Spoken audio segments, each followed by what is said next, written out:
Bir türküm olsun ağıtlar yakan, bir sözüm olsun destanlar yazan, bir gülüm olsun solmadan dursun, hiç kırılmasın, koparılmasın. Bir gülüm olsun ah solmadan dursun, hiç kırılmasın, koparılmasın ah, hiç kırılmasın, koparılmasın.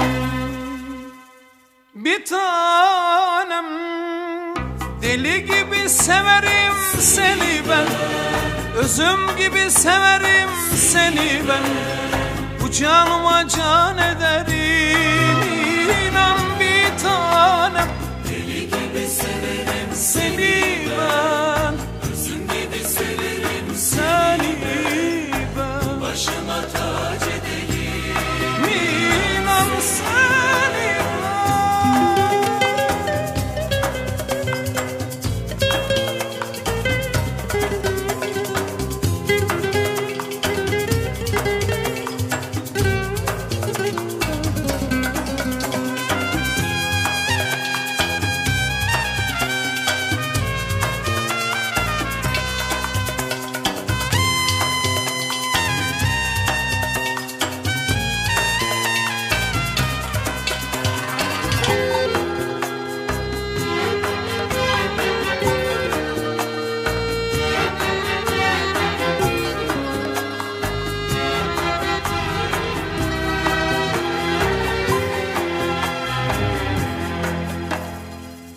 Bir yarim olsun, kalbimden vursun.